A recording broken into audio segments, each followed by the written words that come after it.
Bonsoir à tous, je suis ravie de vous retrouver en ce premier jour de l'année sur Monaco Info. L'ensemble de la rédaction se joint à moi pour vous souhaiter une excellente et une merveilleuse année 2021. Au sommaire de ce premier JT de l'année, contrôle renforcé en principauté. Les accès à Monaco étaient limités le soir de la Saint-Sylvestre. Nous avons suivi le dispositif mis en place, un dispositif également constaté par son Altesse Sérénissime le Prince Albert II hier soir qui s'est rendu sur le terrain. Ce 1er janvier sera aussi l'occasion de regarder un coup d'œil dans le rétroviseur et de se rappeler des temps forts de l'année 2020. Une année, vous le savez, grandement marquée par la pandémie de coronavirus. Mais avant cela, vous le savez, l'entrée à Monaco était contrôlée dès 19 h hier soir. Seuls les monégasques résidents ou les personnes justifiant d'une réservation à l'hôtel étaient autorisés à accéder à Monaco. Un dispositif important, assuré par la sûreté publique, avait été mis en place sur le terrain. Le reportage de Vanessa Dessy et de Serge Prémont. Vous faites un demi-tour au rond-point, direction secteur français. Ils étaient près de 130 fonctionnaires sur le terrain en cette soirée du réveillon. Un dispositif exceptionnel a été mis en place toute la nuit aux différentes frontières afin de limiter l'accès à la principauté. La première mission, ça sera le contrôle aux frontières, puisque nous pourrons rentrer en principauté que les résidents et que les gens qui ont une réservation dans un hôtel. Ensuite, la deuxième grande mission sera le contrôle des restaurants, afin qu'il n'y ait pas de débordement. Et puis la troisième grande mission sera à la sortie des restaurants, bien sûr, que les gens réintègrent leur domicile le plus rapidement possible, puisque nous serons toujours sous couvre-feu. Le gouvernement princier et la sûreté publique ont élaboré un plan précis afin de faire face à toute éventualité. Même si tout était sous contrôle, les équipes sont restées extrêmement vigilantes. En cette nuit de la Saint-Sylvestre, tous les hôtels de la principauté ont renforcé leur sécurité privée et ont pu surtout compter sur l'appui de la police monégasque en cas de débordement. Au vu de la situation sanitaire de plus en plus préoccupante, ces restrictions étaient indispensables. Étant donné que le couvre-feu commence à 22 h 30, que les manifestations publiques sont interdites cette nuit, il était nécessaire de prévenir en amont ce genre de situation de façon à ce que le minimum de personnes rentrent. C'est un contrôle très strict et qui montre son efficacité, puisque comme vous avez pu le constater, il y a beaucoup de voitures qui n'attestent pas qu'elles ont une réservation et donc dans ces conditions qui sont appelées à retourner vers la France.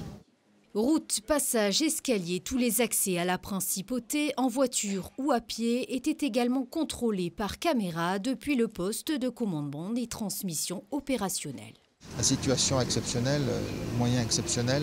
On connaissait ça pour différentes grandes manifestations, mais jamais pour un contrôle d'accès à la principauté de cette envergure. C'est dommage que nous ne puissions pas accueillir plus de personnes en principauté pour les fêtes du Nouvel An, mais cette année, malheureusement, ce sera comme cela. Au petit matin, le bilan est plus que satisfaisant car la principauté dénombre à peine 81 avis de contravention pour non-respect du couvre-feu et 6 pour non-respect du port du masque. 603 véhicules ont été invités à regagner le territoire français. Le service d'ordre s'est parfaitement déroulé et aucun fait particulier n'a été signalé. Un 31 décembre sous surveillance donc, c'est une tradition. Chaque début d'année est souvent synonyme de résolution pour nombreux d'entre vous. Être plus généreux, faire plus attention aux autres, manger plus sainement ou encore vous mettre au sport font partie souvent des vœux formulés pour la nouvelle année. Et vous, quelles sont vos résolutions pour l'année 2021 ? Ambre Stalder et Serge Prémont sont allés à votre rencontre. Que ce soit mieux que 2020, c'est déjà bien. Profiter de la vie. Vous allez profiter de la vie, pourquoi ? Parce que 2020, compliqué. On va surtout tenir les résolutions, c'est le plus important. Ce sont lesquelles ? Bon, on va d'abord respecter les autres, ce qui me paraît être indispensable et ce qui aurait dû toujours l'être. Se confiner au maximum, respecter les gestes barrières et attendre que ça se termine. Faire plus de sport, manger plus sainement et profiter de la famille. De bien belles résolutions. Avant de revenir sur l'année 2020 avec Sandrine Nègre, jetons un coup d'œil sur les prévisions météo avec Vanessa Dessy. Vanessa, est-ce que le temps sera clément pour cette deuxième journée de janvier ?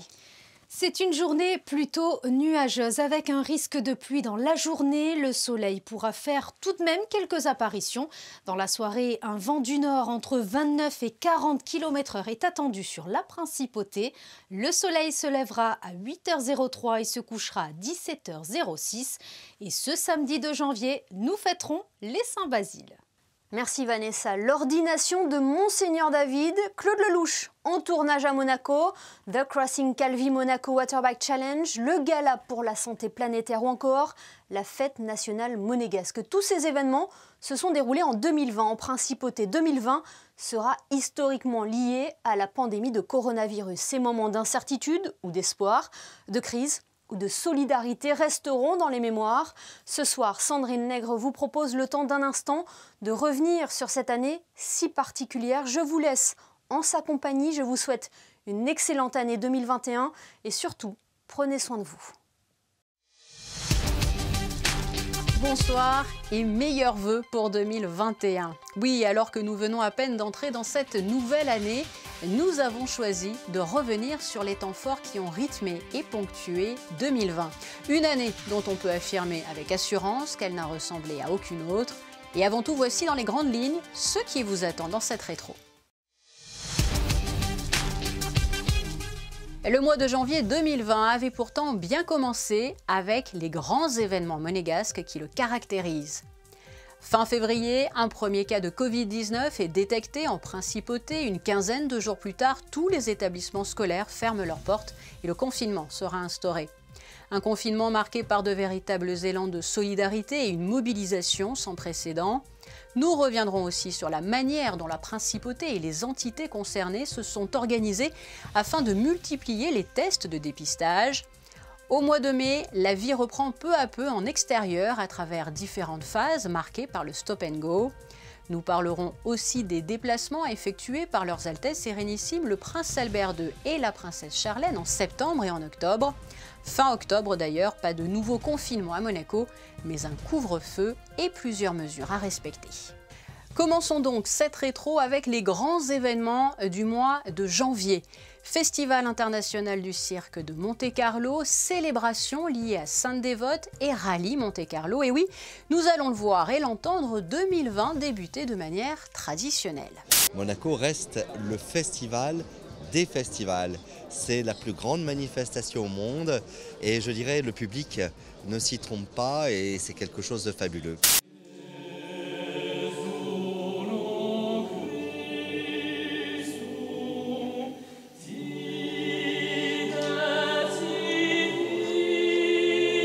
Chaque année, je viens à cette célébration et ainsi que le lendemain, je monte au palais. Super heureux d'avoir réussi à arracher cette victoire au bout. Je pense qu'elle n'est pas volée et dès la première course de retour chez Citroën, c'est une belle performance. Et après d'ailleurs le rallye Monte-Carlo, plusieurs événements sportifs se sont succédés au mois de février. C'est toujours un moment important puisque ça permet aux joueurs vraiment de prendre conscience que demain ils vont porter ce maillot. Et puis ce maillot représente quelque chose, ça représente tout un club, des gens qui travaillent derrière depuis quelques années déjà. Venir gagner ici, c'est vraiment pas facile. On a fait un match vraiment, je pense un très bon match sur les 40 minutes, on a été vraiment solide. C'est formidable que Monaco puisse faire partie de ce tour du monde du Last Game.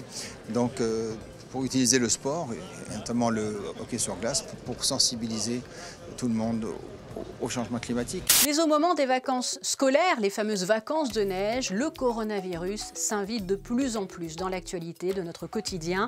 Au ministère d'État, des conférences de presse réunissent membres du gouvernement et du centre hospitalier Princesse Grasse face aux journalistes. Et vous allez le voir, à l'issue des vacances scolaires, le ministre d'État Serge Tel se rend à l'école de la Condamine où les élèves, comme dans tous les établissements scolaires, sont accueillis par du gel hydroalcoolique. À la direction de l'action sanitaire, le personnel est aussi déjà très mobilisé. On a devant nous une crise dont la nature n'est pas encore complètement établie. C'est donc compliqué. Le gouvernement a pris, comme les pays voisins, un certain nombre de mesures, puisque nous savons maintenant que le virus, le Covid-19 est arrivé en Europe. La fin de l'hiver est placée aussi sous le signe d'un événement majeur, l'arrivée en principauté du nouvel archevêque, Dominique Marie-David. Il succède ainsi à Monseigneur Bernard Barcy, devenu archevêque émérite de la principauté.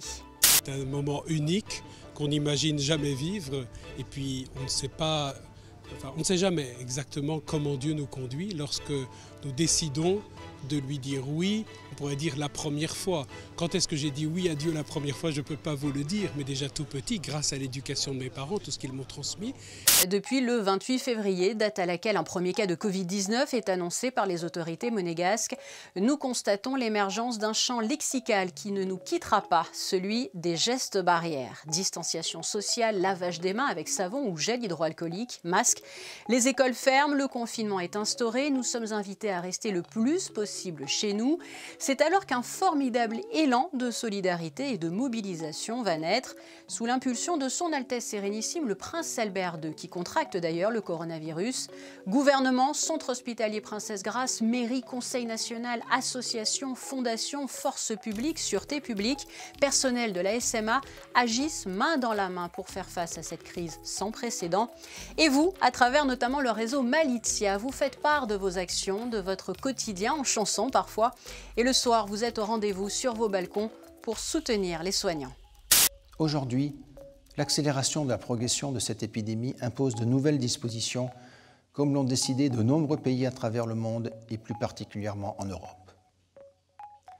J'ai donc décidé de nouvelles mesures à partir de ce soir minuit, mardi 17 mars, et ce jusqu'à nouvel ordre. 11 personnes testées positives à Monaco. Vous testez qui? Alors, aujourd'hui, on ne teste plus que 2 types de personnes. Des personnes qui présentent des symptômes et qui pourraient nécessiter une hospitalisation. Et la deuxième grande catégorie qui est testée, ce sont les professionnels de santé. La SBM avait-elle déjà connu une telle situation?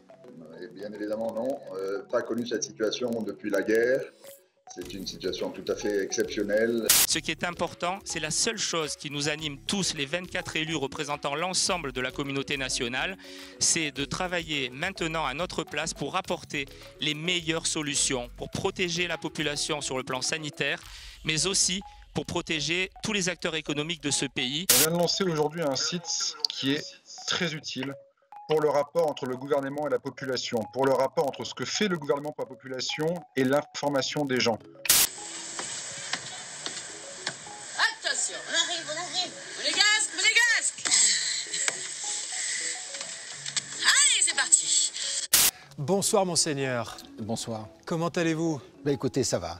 J'aimerais dire de mieux en mieux, mais je peux dire que ça va très bien. J'ai encore un petit peu de tout, mais tous les autres voyants sont au vert. 3, 2, 1, faites du bruit! Plus fort la ce soir, pêchez vos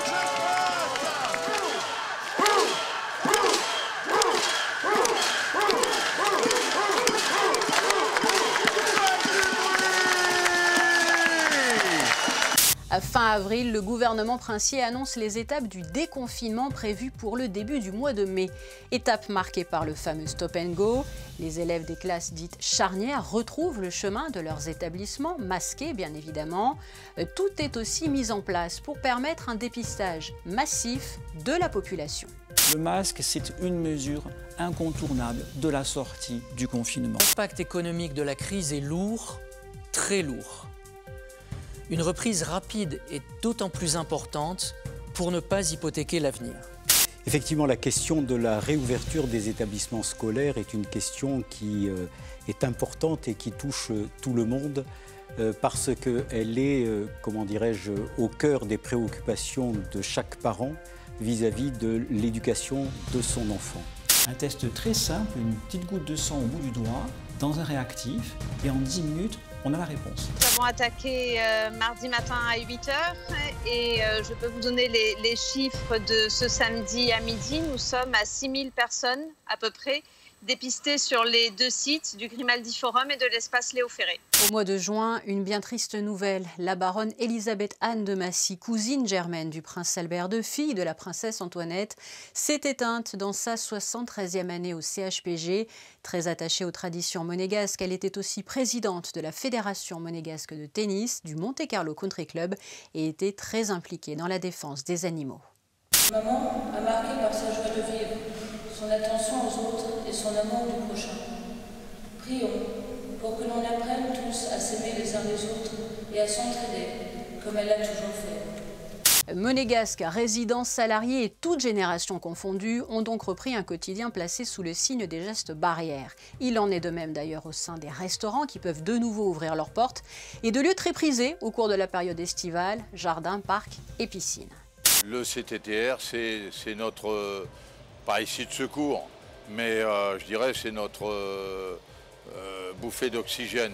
Tout est en train de se mettre en place pour rendre les travaux supportables. Il y a des demandes de la part du gouvernement qui sont faites aux promoteurs, aux constructeurs. Ceux-ci jouent le jeu puisque, on peut le vérifier, il y a quand même de nettes améliorations. Nous avons des nouvelles règles en vigueur. La première, c'est de respecter une distance de sécurité de 1 personne pour 4 mètres carrés. Cette date du 4 juillet, vous l'attendez avec impatience ? On l'a attendu, on l'a reçu et on est satisfait pour vous dire la vérité. Ça faisait longtemps qu'on attendait ça et on est ravis d'être là aujourd'hui avec ce beau soleil et ce beau ciel bleu. Et même si les grands événements qui rythment traditionnellement le calendrier monégasque sont annulés, comme le Grand Prix de Formule 1 ou le Festival de télévision de Monte Carlo, plusieurs rendez-vous sont organisés et illustrent ainsi que la vie continue, malgré ou avec cette Covid-19. Il était important à mes yeux de continuer cette tradition de concert d'été au Palais Principe, tradition qui dure depuis 61 ans maintenant, malgré la crise actuelle que nous connaissons.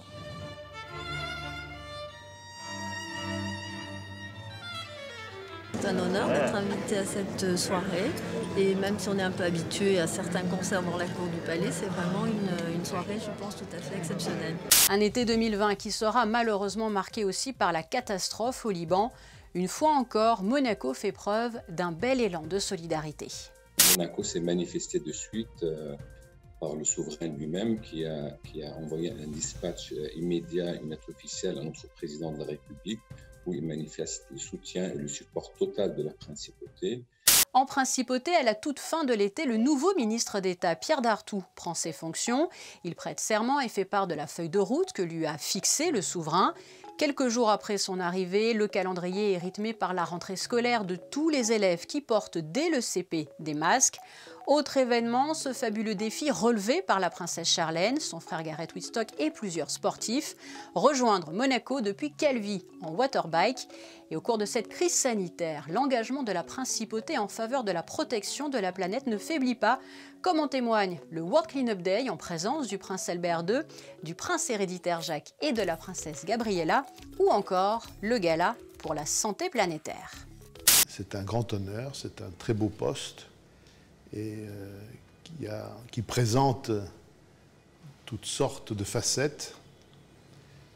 C'est un grand défi et je considère que c'était de mon devoir de le relever, d'autant que c'était, je le répète, un honneur et une fierté pour nous tous. C'est assez bizarre étant donné qu'on avait arrêté les cours en mai, mais ça fait plaisir et pour une nouvelle année.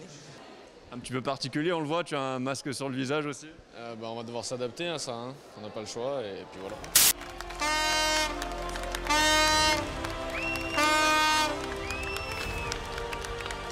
D'abord une grande fierté de voir mon épouse et ses équipiers, et les équipiers de l'autre équipe aussi, parce qu'en fait il y a 2 équipes mais tout le monde est ensemble pour faire cette belle aventure et puis pour réussir surtout cette belle aventure, mais vraiment le sérieux avec lequel la princesse Charlène a fait ses entraînements, s'est impliquée dans ce projet, c'est tout à fait remarquable. Et oui, le traditionnel gala pour les océans change de nom cette année marqué par la pandémie mondiale et devient exceptionnellement le gala pour la santé planétaire.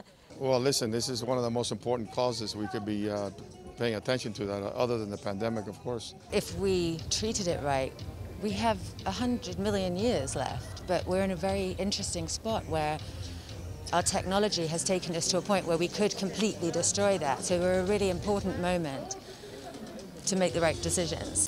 Au cours de l'automne, le prince Albert II se rend en Serbie. Son épouse, son Altesse Sérénissime la princesse Charlène, en Géorgie. 2 équipes de Monaco Info avaient pu les suivre. L'automne sera malheureusement aussi marqué par une nouvelle catastrophe. La tempête Alex dévaste les vallées de l'arrière-pays niçois. Le côté italien n'est pas épargné non plus. 4 millions d'euros seront donnés par Monaco aux vallées pour se reconstruire. L'Alliance pour le multilatéralisme, c'est une union informelle qui a pour but, si vous voulez, de remobiliser les États sur les fondamentaux. In Monaco, I have a program which consists of young rugby players from all different countries, and Georgia is one of the countries that come to participate in our rugby program, which is called our Saint Devote rugby program. And so I decided to get them a little vehicle where they could, you know, perhaps go from state to state and challenge other schools and whatever. Yeah, so that's why I'm here, is to hand over that and to have a look at the sports facilities. C'est tout à fait émouvant et prenant de voir l'ampleur des dégâts que cette catastrophe a causés dans les 3 vallées et aussi en Italie. Et donc vraiment, c'était, pour moi, c'était tout à fait naturel de pouvoir apporter mon soutien sur place. Fin octobre à Monaco, pas de nouveau confinement, mais un couvre-feu et des mesures strictes à suivre pour continuer à faire face à cette pandémie. Prudence et rigueur sont demandées à la population. Mais qui dit couvre-feu dit horaire restrictif pour ces mêmes déplacements. Et cet horaire restrictif sera le suivant. Le couvre-feu sera opérant de 20h à 6h du matin. On a nos clients, on a des habitués qui jouent le jeu aussi, qu'on pensait à réserver. Ils savent qu'il y a un horaire à respecter, donc ils sont venus un petit peu avant. Et voilà. L'ensemble des entités ont décidé d'offrir au public les spectacles pour donc juste une entrée à 5 € durant tout le mois de novembre. La Covid-19 et ses conséquences qui se poursuivent. En novembre, la fête nationale monégasque est célébrée sous un format réduit et aménagé. Mais une chose est sûre, elle est placée sous le signe de la transmission.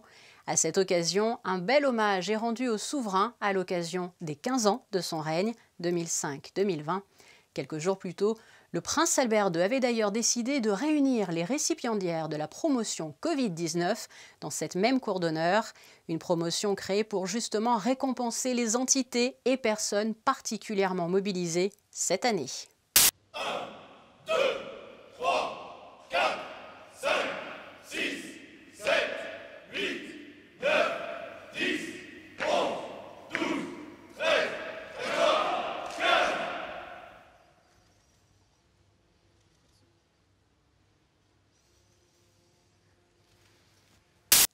Et nous allons justement, pour clore cette rétro 2020, nous quitter avec la famille princière. Le prince Albert II, la princesse Charlène, le prince héréditaire Jacques et la princesse Gabriella, à l'occasion du baptême de la vedette de la police maritime, princesse Gabriella. De belles images qui nous permettent de clore ce chapitre 2020 sur une note positive. Meilleurs vœux encore pour 2021.